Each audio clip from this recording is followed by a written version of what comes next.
My dear friend, before I begin this story, let me gently remind you to like this video, subscribe to the channel, and turn on the notification bell so you never miss any of my emotional and powerful stories.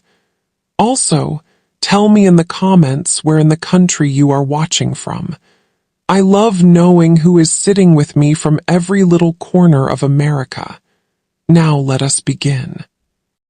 My name is Marilyn Carter, and I am 64 years old. I have lived most of my life in a quiet town in Indiana, the kind of place where the cornfields seem to whisper secrets, and the neighbors know when something is wrong before you even say a word. I worked 36 years as a school cafeteria worker, waking up before the sun, feeding children who sometimes needed a warm smile just as much as they needed a warm meal. I raised one son, Jordan. He was my pride and joy. I used to say he came out of the womb smiling. I never thought that the biggest heartbreak of my life would come from the same child whose tiny fingers once clung to mine. That Christmas morning started like any other. The air smelled of cinnamon rolls and the old pine tree I kept decorated even though I lived alone. The house was quiet, too quiet, but I was used to that now. After my husband passed 7 years ago, the silence became my closest companion. But this Christmas was supposed to be different. Jordan had promised to come over with his wife, Evelina. They had been married 3 years, but they still felt like strangers to me. Something about her always felt cold, like she was smiling at everyone except me. Still, I wanted to believe that Christmas could soften any heart. So when my phone buzzed, I smiled and said to myself, "There he is, my boy." But the smile faded as soon as I opened the message. It was not even from Jordan. It was from Evelina. A long text. A list. A command. She did not say Merry Christmas. She did not ask how I was feeling. She sent me a list of dishes she expected me to cook for Christmas dinner, and not simple dishes either. I mean a full restaurant menu that would take a whole team to prepare. Roast turkey, honey ham, macaroni casserole, Brussels sprouts with balsamic glaze, homemade rolls, 4 pies, and she ended it with a line that made my stomach twist. Make sure everything is exactly as we like it. My dear friend, have you ever had a moment when your heart drops so fast that it feels like the floor disappears under your feet? That was me standing in my little kitchen with the chipped yellow tiles. I remember whispering to myself, "Is this Christmas, or am I being treated like a personal chef?" I stared at the message for a long time. It was like someone had slapped me through the phone. This was supposed to be my holiday, my home, my table, my family. I raised that boy on leftovers and love. I worked 2 jobs sometimes just so he could have the birthday parties he wanted. And now his wife, a woman who barely looked in my direction, was giving me orders like I was the help. But here is the part that hurt the most. Jordan did not send a single word of his own. Not even, "Hey Mom, looking forward to dinner." Nothing. Just silence. So I asked myself the same question I want you to ask right now. If it was you, what would you do? Would you cook the entire list just to keep the peace? Would you refuse and risk becoming the villain in your own child's eyes? Would you pretend it did not hurt, even though it cut your heart open? I stood there, holding the phone, thinking about all the years I had tried to be a good mother, a kind mother-in-law, a quiet presence who never wanted to cause trouble. But in that moment, For the first time, I felt something inside me crack. A tiny crack, but enough to let the cold air in. I typed back one short message. I said, "I will see what I can do." Those words tasted bitter. I knew I should have stood up for myself. I knew I should have said, "This is my home, my table, my Christmas." But I did not. Because I was afraid. Afraid of losing my son. Afraid of being alone. Afraid that if I pushed too hard, he would drift away forever. My dear friend, do you ever hold back just to keep the people you love close, even when they are hurting you? I wiped my eyes, pulled myself together, and started gathering ingredients from the pantry. I told myself it was just food, just dinner. But deep down, something felt different this time. Something felt wrong, and I should have listened to that whisper of warning inside me. Because what happened next, just a few hours later, is something I never saw coming. Something that changed the entire course of my life and exposed a truth I never imagined my own son would hide from me. I spent the next several hours in my kitchen, moving around like a machine instead of a person. I chopped onions until my eyes stung. I basted the turkey again and again. I kneaded dough with tired hands that had carried decades of work. By noon, my lower back screamed, but I kept going. I kept telling myself, just get through this one dinner, Marilyn, make it nice. Keep the peace. But as I cooked, memories kept floating back to me. Memories that stung even more than the onions I was cutting. I remembered the first Christmas after my husband died. Jordan had been 24 then. He showed up early that morning with a snow shovel and cleared the entire yard without me asking. I remember standing by the window, whispering, "That is my boy. That is the good man his father raised him to be." He sat with me all day, helped me decorate, ate leftovers, laughed at old stories. Back then, he held my hand and told me, "Mom, you are never going to be alone." So when did everything change? When did my son become a stranger in his own childhood home? I asked myself that question over and over while I stirred gravy on the stove. The first shift happened when he met Evelina. She was polite in the beginning, even sweet, but there was something about the way she looked at Jordan every time he offered me help. Almost like she did not like seeing him care about me. I noticed it the first Thanksgiving she attended. I had baked a simple apple pie, the kind Jordan always loved, the kind I had made for him since he was little. He took a bite and said, "Mom, you still make the best pie." And instead of smiling, Evelina placed her hand on his shoulder and said, "Well, he will not always need Mommy to cook for him." Then she laughed, but it was not a warm laugh. It was sharp, cold, almost warning him.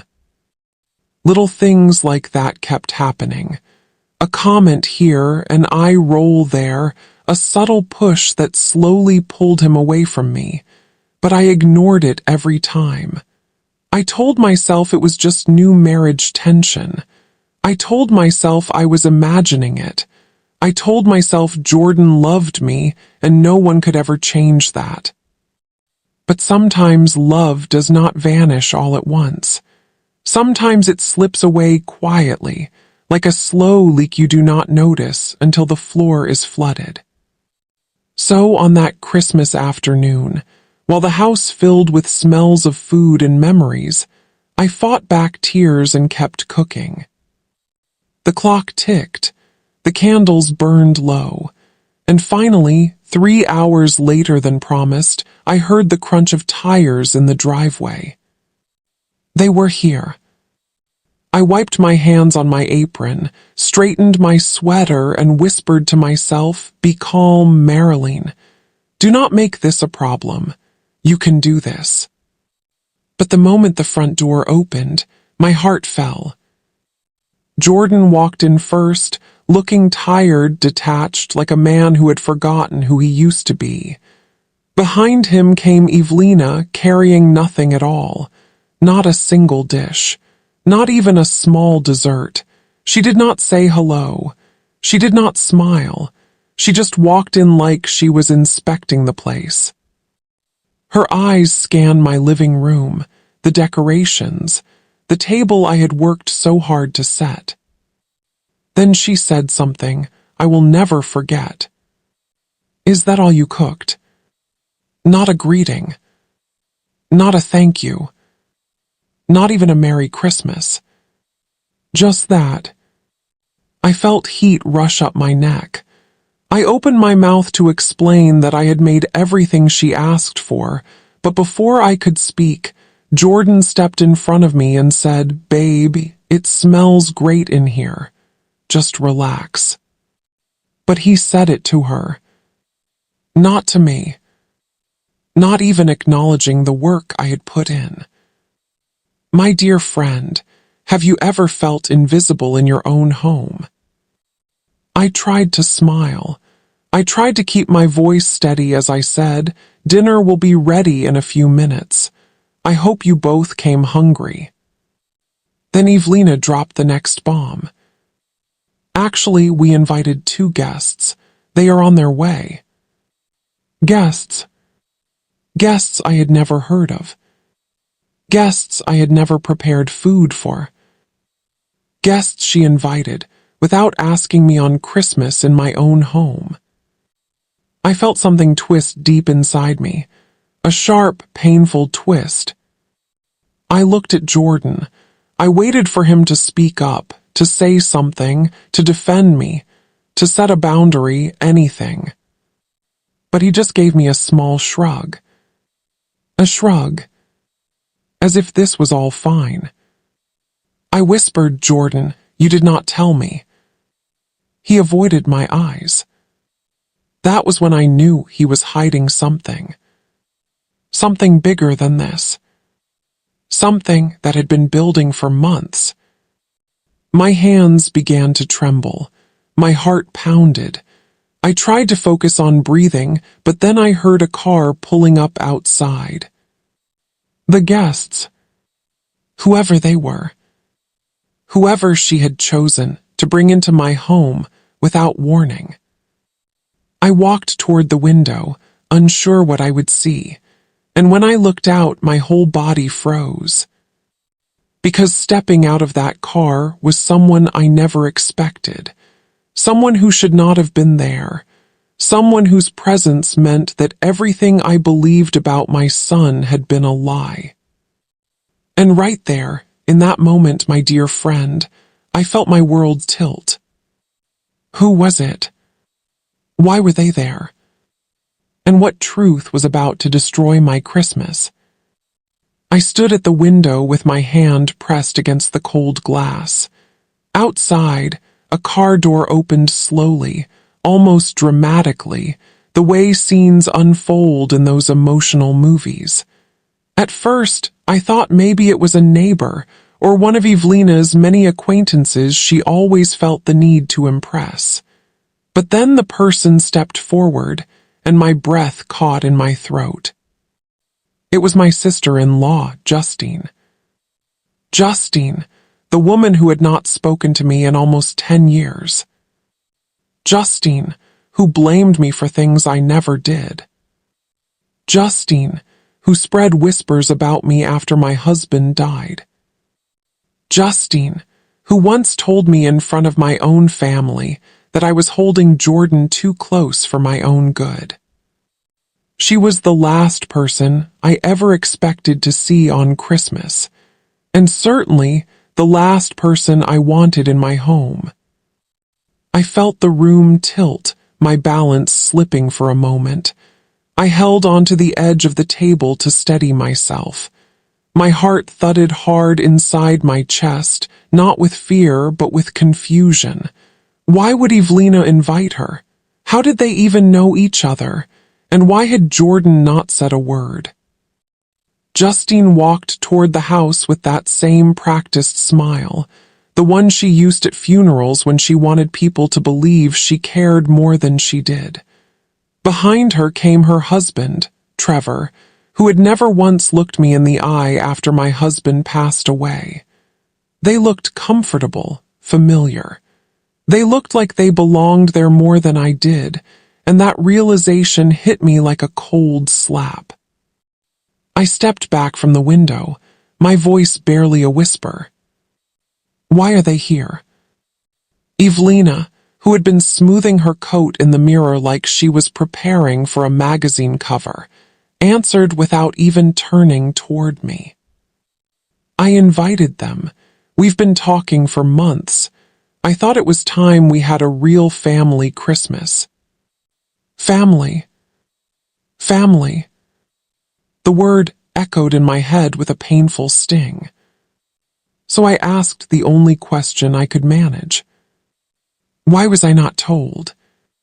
She shrugged in that casual, careless way that revealed everything about her.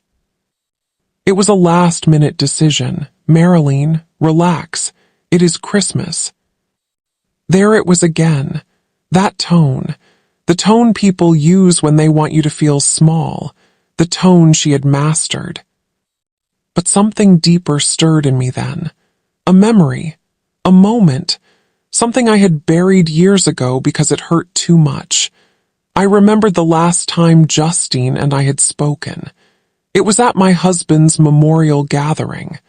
I had been standing in the hallway, wiping my eyes, when she came up behind me and said, "You know, he worried about you being too dependent on Jordan. You should learn to be alone now." I remembered wiping my tears and whispering, "That is not true." And she smirked, almost satisfied. Then why did he say it to me? I ignored her. I stayed silent, because grief had weakened me then. But silence only gives power to people who enjoy hurting others. Now, as the cold winter air brushed past Justine's coat while she and her husband approached my door, I felt something deep inside me break open. Not in a weak way, not in a fearful way, but in a way that felt like truth waking up after years of being buried. I turned to Jordan. My own son. I said softly, "Jordan, did you know they were coming?" He hesitated. That hesitation told me everything I needed to know. He avoided my eyes. His jaw tightened. He looked like a child caught, doing something he never meant to be caught doing. And I realized then that whatever this was, whatever this strange connection between Evelina and Justine was, Jordan had known about it. He had kept it from me. He had chosen silence. He whispered, "Mom, please do not make this a big deal today. It is just dinner. Just dinner. Just Christmas. Just my heart on the floor, I suppose. My dear friend, tell me honestly, if it were you, how would you feel if your child brought someone into your home who had hurt you deeply, and acted as if it were nothing? Would you stay quiet? Would you walk away? Would you pretend it did not cut you open?" I did not answer him. I could not. Because in that moment, I understood something painful but crystal clear. This was not about dinner. This was not about guests. This was not even about Christmas. Something bigger was happening behind my back, something planned, something coordinated, something meant to push me out of the center of my own family. I heard footsteps approaching the door. The handle turned. Evelina rushed forward to greet them as if she owned the house. She opened the door wide, smiling like a hostess in a grand mansion. "Welcome, come in. Make yourselves comfortable." Comfortable in my home. The disrespect stung like a fresh bruise. Justine stepped inside, removing her gloves. She looked around my living room with an expression that made me feel like I was the guest, not her. She said, "Well, this is cute. You still keep it simple, I see." Simple. Not warm. Not cozy. Not thoughtful. Just simple. She gave me that same smirk I remembered from years ago, that same condescending tilt of her chin, and I felt my throat tighten. I said nothing. I simply nodded because my voice felt trapped somewhere deep in my chest. But then, as I stood there watching my family walk past me, something strange happened. Something unexpected. Something that made every hair on my arms rise. Justine leaned in toward Evelina and whispered something so quietly they thought I would not hear. But I heard it. She said, "I told you she would not question anything." And Evelina replied, "She is too soft to stand up for herself." My heart stopped. My ears rang. Everything around me blurred for a moment.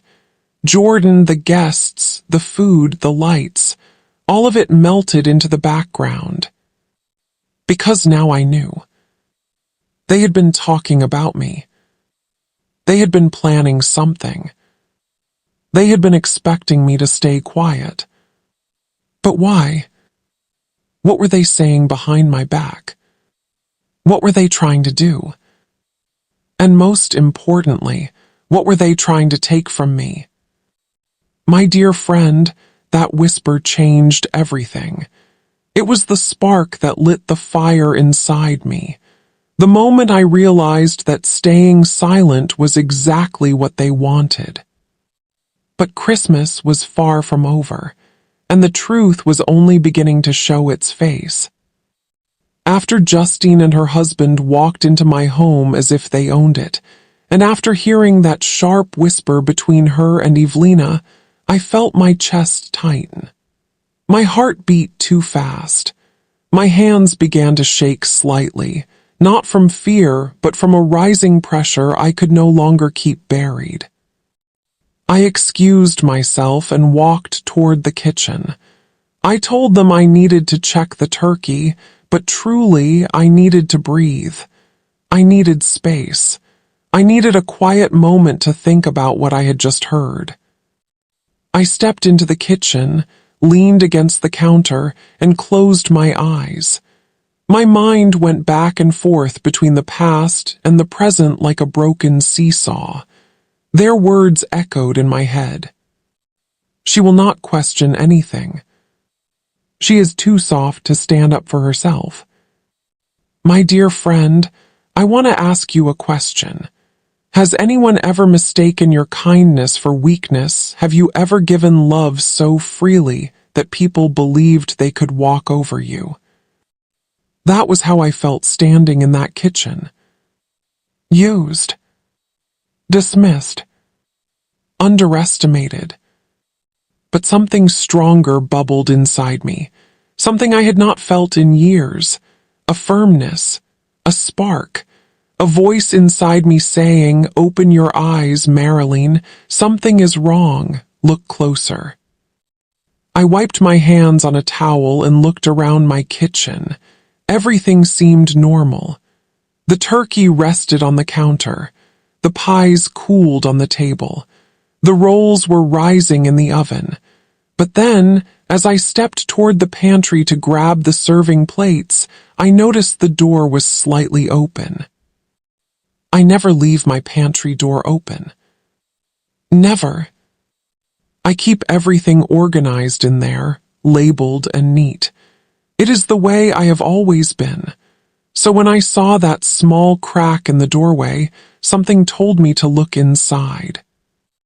At first, everything looked the same. The cans were lined up, the boxes stacked, the baking items in their usual place. But then my eyes lowered to the floor. That was when I saw it. A small, folded paper tucked under a basket of potatoes. It was not mine. I never put papers on the pantry floor. My first instinct was to ignore it, but my heart whispered no. Pick it up. So I bent down slowly, my knees aching, and lifted the little folded page. My fingers trembled as I opened it. And when I read the first line, I felt the room spin. The paper was a printed email. An email sent to Evelina from a real estate agent in town. The subject line read, "Final confirmation on the sale of property belonging to Marilyn Carter. My name, my home, my property. Sold, sold, sold." I felt the wind go out of me. I gripped the counter so hard my knuckles turned white. The email was clear. The sale was almost complete. Meetings had been happening. Papers had been prepared. And the new owners were scheduled to take possession in a few weeks. My home, my little house where I raised my son, where my husband laughed, where my memories lived, where every corner held a piece of me. My dear friend, imagine finding out that the place you built your whole life in had been taken from you without your knowledge. Imagine learning that the people eating your food in the next room were celebrating not Christmas, but the end of your security. I read further. My hands shook so badly I could barely hold the page steady. There was a line that made my stomach drop. "We are grateful your husband left the authority in your son's name. It made the legal process simple." I nearly fell to the floor. Authority. My husband. My son's name. I felt sick. I felt betrayed. I felt like the world had tilted sideways. I had known my husband set certain things in place before he died, but I never imagined my own son would use it like this. I never imagined he would sign away my home behind my back. My dear friend, what would you do if you learned your child had sold your home? Without telling you, would your heart break like mine? Would you confront them right away? Or would you gather every piece of truth before you spoke? I stood there staring at the email as tears gathered in my eyes. A wave of heartbreak hit me strong enough to knock the breath from my lungs. But underneath that heartbreak was something else. Anger. Not wild anger. Not loud anger. But a steady, quiet fire. The kind that builds slowly and does not die easily. I folded the paper and slipped it into my apron pocket. I stood there for a long moment, listening to the idle chatter from the dining room.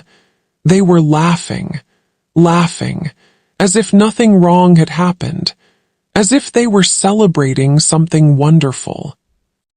And then I realized they were. They were celebrating the sale.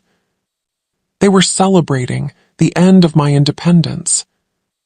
They were celebrating what they believed was my weakness. But they forgot something important. A mother may bend. She may stretch. She may swallow her pain for years. But she does not break. Not forever. Not when her home is on the line. Not when the truth finally rises to the surface. I wiped my tears, lifted my chin, and stepped out of the kitchen with the folded paper hidden deep in my pocket. Because now I knew the truth. And now, the quiet, gentle woman they thought they could take advantage of was gone. In her place stood someone they had underestimated for too long. My dear friend, before we continue, take a second to like this video, subscribe, and turn on the notification bell so that you never miss any of my emotional stories. And tell me in the comments which part of the country you are watching from. Your voices make me feel less alone as I walk through this journey with you. Now let us step back into that Christmas evening, the moment when the air in my home shifted from quiet tension to something far stronger. I walked out of the kitchen with the folded email tucked deep in my apron pocket. Every step felt heavier, almost as if the truth itself had weight. My heart pounded with a mix of fear, anger, and something that felt like awakening. A part of me wanted to scream, to demand answers, to throw that email on the table and watch their faces twist in guilt. But my dear friend, sometimes the most powerful thing a person can do is stay silent just long enough to learn the whole truth. When I stepped into the dining room, everyone had already taken their seats.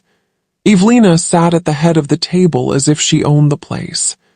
Justine sat next to her, smiling that thin, fake smile she saved for moments when she believed she had the upper hand. Her husband Trevor sat stiffly, already pouring himself wine without asking permission. And then my eyes found Jordan. My son.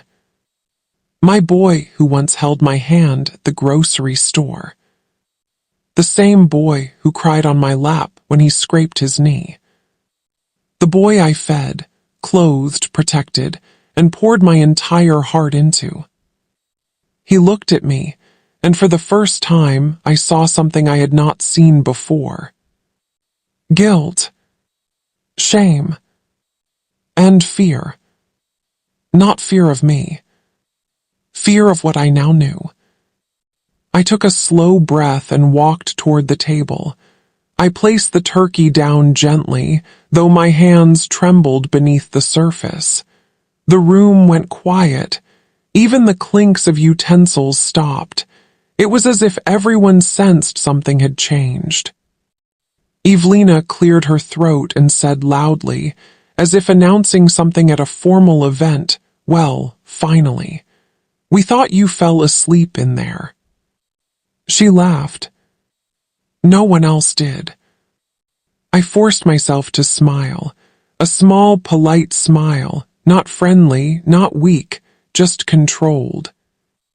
I said I was just making sure everything was perfect.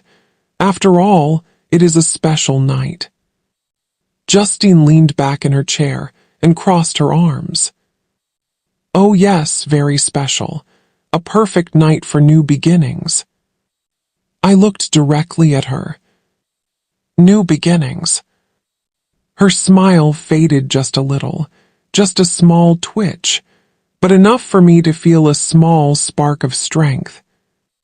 I walked around the table pouring water, watching carefully. And that was when I noticed something I had not expected. Justine's purse was sitting wide open on the floor beside her chair. I glanced down casually, pretending not to care.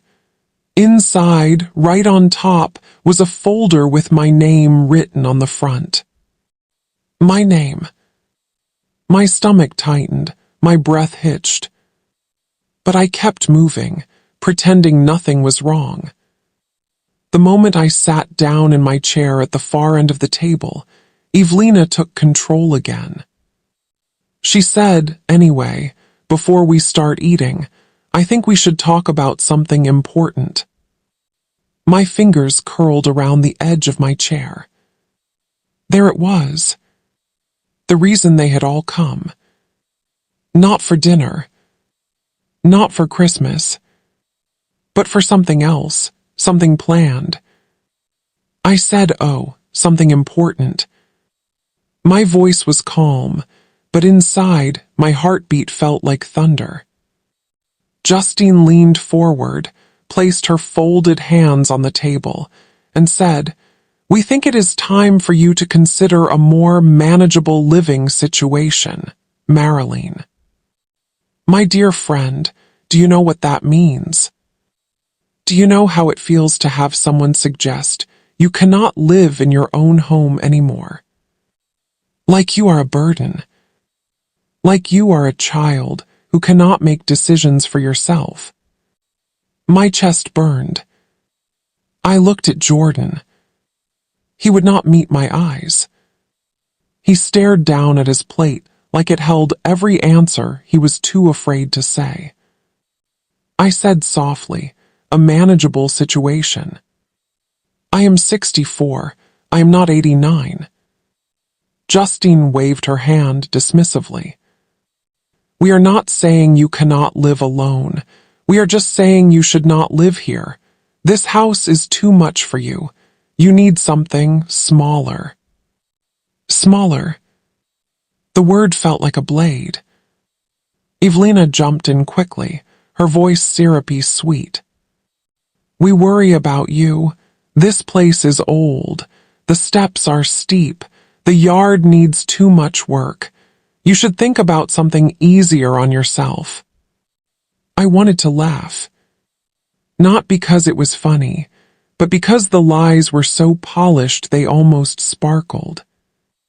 I said, so that is why you want me to leave my own home on Christmas night. Evelina smiled softly, as if she had spent hours practicing it in the mirror. We think it is time. Then she reached into her bag and pulled something out, a stack of papers. She placed them on the table in front of her.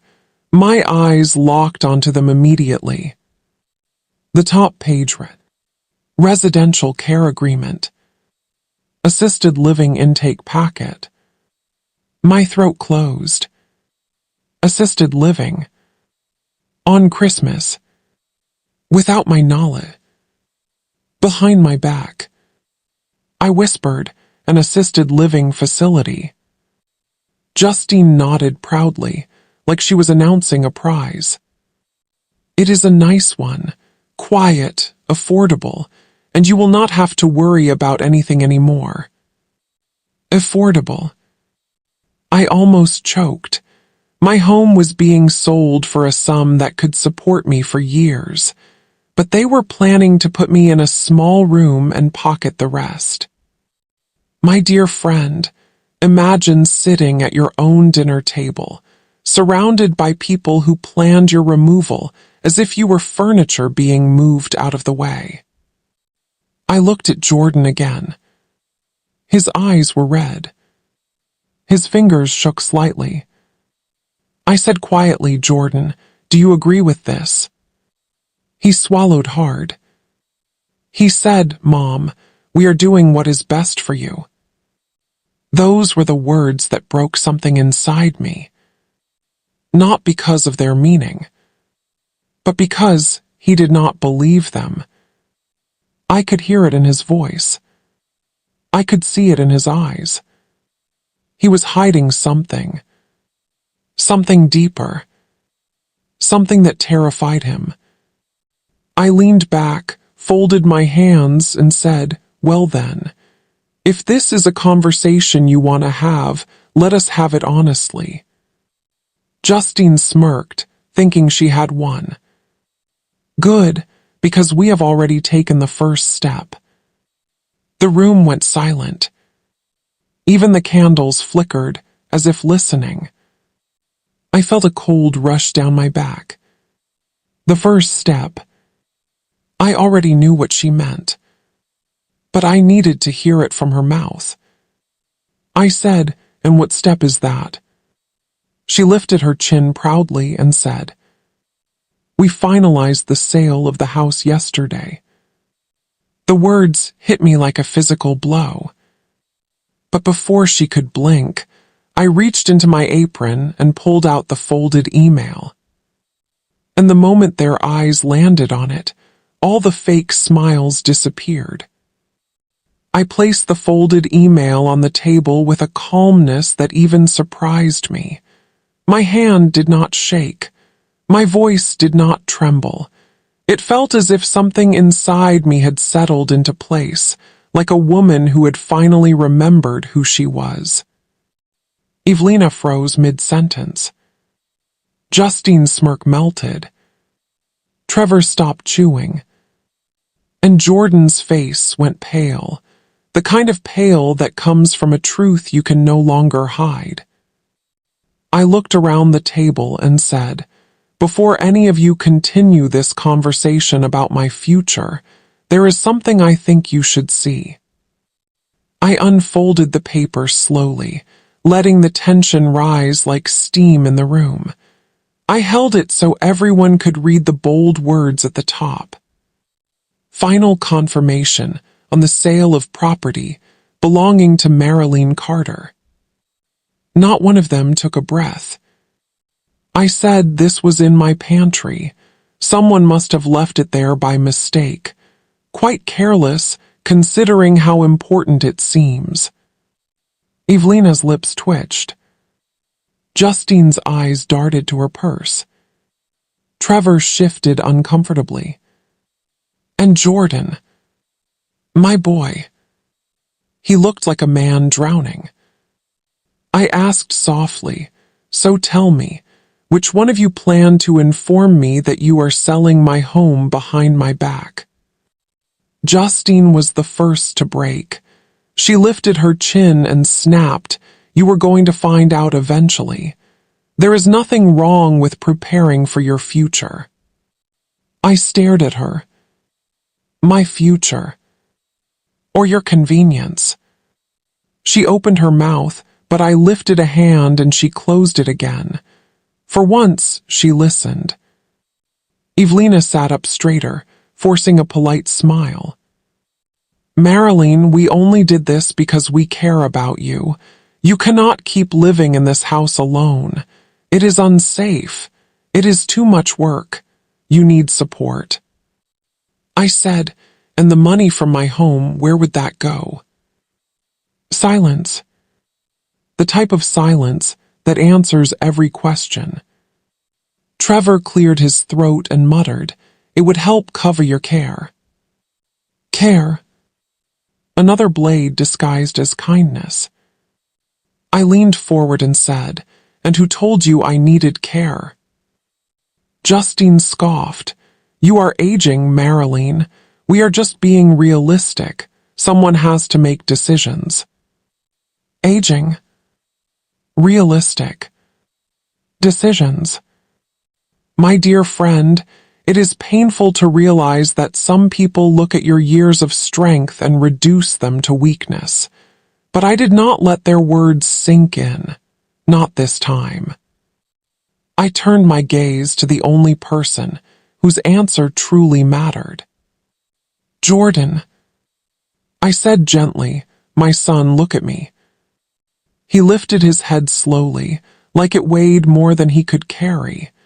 His eyes were wet, shining under the warm Christmas lights. I asked him, "Did you sign the papers?" His jaw clenched, his fingers curled, his throat moved as he swallowed hard. I said again, "Jordan, did you sign away my home?" His voice cracked. "Mom, I did not want to hurt you." That was the answer. He did not deny it. He did not defend it. He admitted it without saying the words. I felt something inside me collapse and rebuild at the same time. I whispered, "Why?" His hands shook as he wiped his face. He looked at Evelina, then at Justine, then finally at me. He said quietly, "They told me it was the right thing. They said you were struggling. They said you needed help. They said you would not understand." My heart clenched. They said. They said. They said. What about what I said? What about what I needed? What about my voice? My home? My life? I asked him, "Am I struggling, or did they make you believe that so they could take what was not theirs?" Evelina slammed her palm against the table. "Enough, we are not doing this. The decision is made. The papers are signed. The house is sold. You will be moving into the care facility. That is final." It was the first time she spoke without sugar in her voice. Now the truth was showing. The real her. The woman beneath the mask. I stared at her calmly and said, "You speak as if you own me." She opened her mouth, but I continued. "I am not a piece of furniture to be moved. I am not a wallet to be emptied. I am not a burden to be hidden away. And I am certainly not a woman who will be removed from her own home by force." Justine leaned forward angrily. "You do not have a choice. It is already done." I smiled. A slow, steady smile. "Oh, but I do have a choice. And I also have something you were not expecting." They froze. I reached back into my apron and pulled out a second paper. A letter. One I had not planned to show. One I had not touched since the night my husband died. "My dear friend, let me ask you something. Have you ever held on to something for years without knowing why, and then one day you realize it was waiting for exactly this moment?" I placed the letter on the table and said, "This is from my husband's lawyer. He gave it to me after the funeral. I never read it because grief swallowed me." Evelina frowned. "What does that have to do with anything?" I opened the letter with shaking hands. The edges were yellowed. The ink slightly faded. But the truth inside was clear as day. I read aloud, in my husband's handwriting. "If anything ever happens to me, and if there is ever conflict about this home, let it be known that my wife has full rights beyond any temporary authority given to our son. No changes may be made unless she agrees, and if she ever feels pressured, manipulated, or mistreated, all authority reverts back to her immediately." The room went silent. Completely silent. For the first time, Evelina looked afraid. Justine looked shocked. Trevor looked nervous. And Jordan. My son put his face in his hands. I felt a tear roll down my cheek. Not from sadness. From relief. From justice. From protection reaching across time. I looked at them all and said softly, "So you see, the sale that you celebrated tonight is not valid. Because my husband protected me more in death than you did in life." The room felt like it was holding its breath. Every eye was locked on that faded paper in my hands, the proof that everything they had planned was built on shaky ground. The smile Evelina wore slipped away, replaced by a tight line. Justine's face turned pale, the arrogance draining from her like water from a cracked cup. Even Trevor's confident posture softened. Jordan looked up slowly, his eyes full of regret and confusion. I could see he was torn between the family he had always loved and the pressures he had been under. For a moment, nobody spoke. Then Justine broke the silence. Her voice was sharp, brittle, like glass about to shatter. "This letter, it doesn't change what's already done. The house is sold. The papers are signed. We have a binding contract." I nodded calmly. "Yes, the papers are signed. But without my consent, without my approval, they are not valid. The authority granted to my son was temporary, only until I could manage. My husband made that very clear." I held up the letter again, letting the words sink into the room like a stone dropped in still water. Evelina scoffed, "And you think that letter will stop us?" The real world doesn't care about old notes. You can't keep living in denial." Her words stung, but my resolve only grew stronger.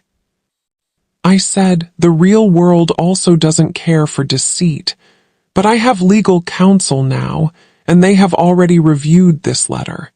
The sale will be reversed." That was the moment the room changed.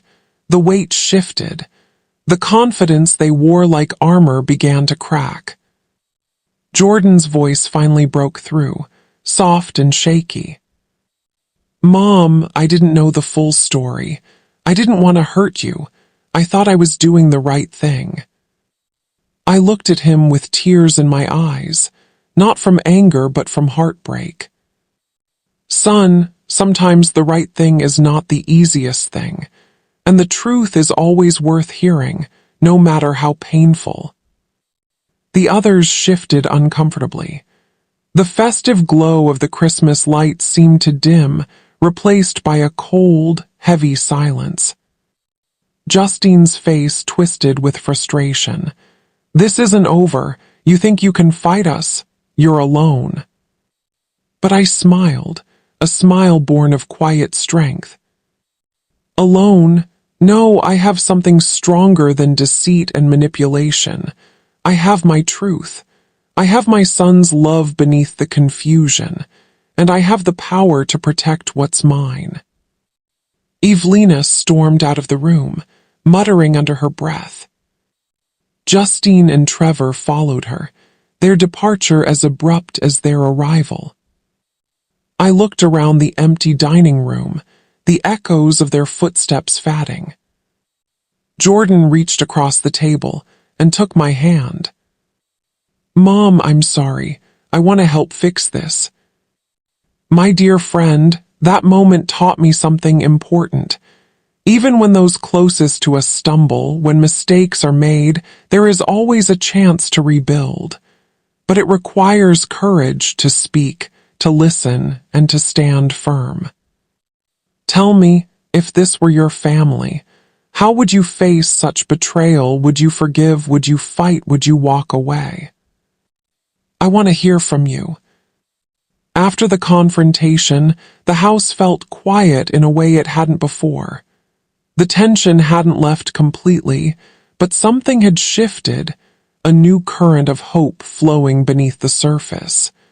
Jordan stayed close to me, no longer avoiding my eyes but searching them for forgiveness and guidance.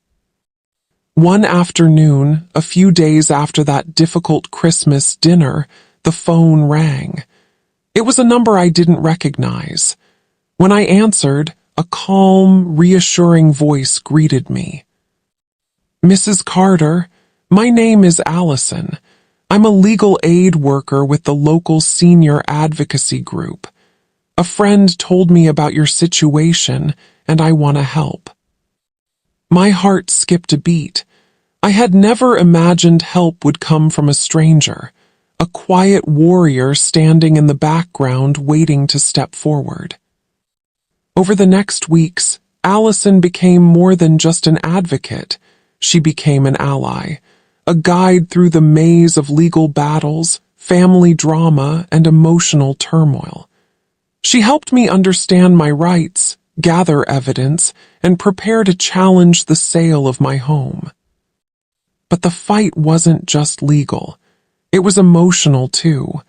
I had to face the painful truth that some people I loved had betrayed me, that my son, lost in a web of influence, had made choices without telling me, and that Evelina and Justine had been working together to push me aside.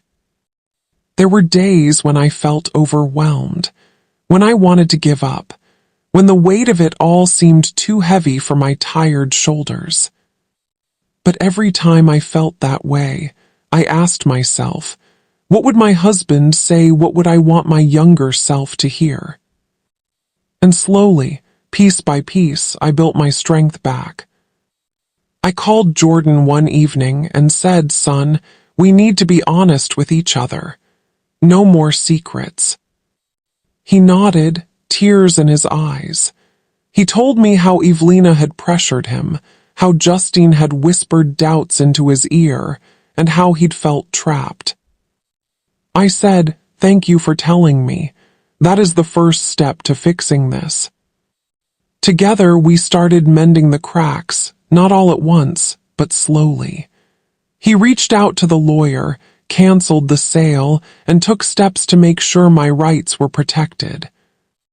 At the same time, I began making plans for the future, not the one they wanted for me, but the one I still dreamed of. I hired a small team to help with yard work and repairs.